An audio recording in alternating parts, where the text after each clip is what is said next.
किसी ने संसद में नहीं जाने दिया तो वही कांग्रेस की सरकार ने नहीं जाने दिया।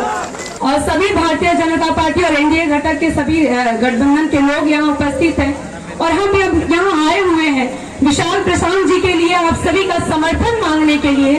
और मैं मोहनिया की विधायक हूँ और दलित समाज से आती हूँ, तो निश्चित तौर पे अगर मैं थोड़ी बात अगर कहना चाहूँ तो मैं यही कहूंगी, अभी विगत के समय में संविधान की बात देकर, आरक्षण का देकर आपने दलितों को बरगलाने का जो काम किया, मैं आप सभी को कहना चाहती हूँ कि आपको आपातकाल भी याद करना होगा। 1975 का आपातकाल जिसमें लगाया गया, क्या उस समय संविधान को तार-तार नहीं किया गया? आप बताइए मुझे, उस बाबा साहब को सदन में किसने जाने से रोका? बाबा साहब के मानने वाले लोग कहाँ, आप आंख और कान दोनों खोल के रखिए। ये जो बरगलाने की साजिश हुई आपके साथ, तो ये भी याद रखिएगा कि बाबा साहब को किसी ने संसद में नहीं जाने दिया तो वही कांग्रेस की सरकार ने नहीं जाने दिया।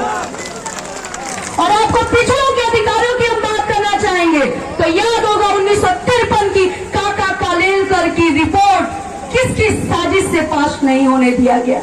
ये भी अगर इतिहास के आईने में जाइएगा, और भारत के इतिहास के आईने को बहुत हमारे गार्जियन यहाँ उपस्थित है, आप देखिएगा कि 1953 की काका कालेलकर की जो रिपोर्ट थी जिसमें पिछड़ों को आरक्षण देने की बात, जब रिपोर्ट पेश होने की बात आई तो उस समय कांग्रेस ने साजिश करके संसद में पास नहीं होने दिया। पिछड़ों को भी समझने की जरूरत है कि आपके हक अधिकार की जब बात आई तो आपने साजिश के तहत आपने उस रिपोर्ट को ही पेश नहीं होने दिया।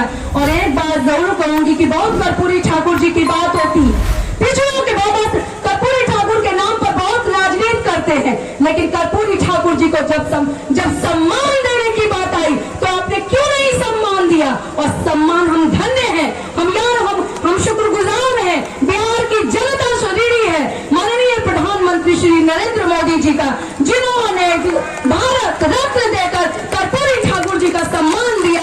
और ये इनसे साबित होता है कि भारतीय जनता पार्टी कहती नहीं करके दिखाती है, दलितों को सम्मान देकर दिखाती है।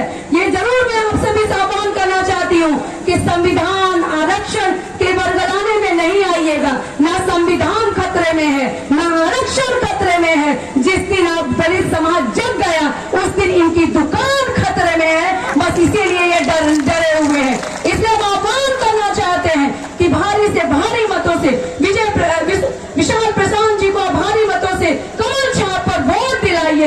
एक मजबूत व्यक्तित्व, मजबूत आवाज और मजबूत हाथ भारतीय जनता पार्टी का करिए। एक महिला आवाज होने के नाते, महिला विधायक होने के नाते मैं भी आह्वान करना चाहती हूँ कि देश में अमन के पैगाम की जरूरत है, देश में अमन के पैगाम की जरूरत है, भारत के भाई श्री राम की जरूरत है। देश में अमन के पैगाम की जरूरत है, भारत के भाई श्री राम की जरूरत है। और कंस के जुल्म का सूरज है फिर जवानी पर, इस कड़ी धूप में श्री नरेंद्र मोदी और भारतीय जनता पार्टी के नाम की जरूरत है।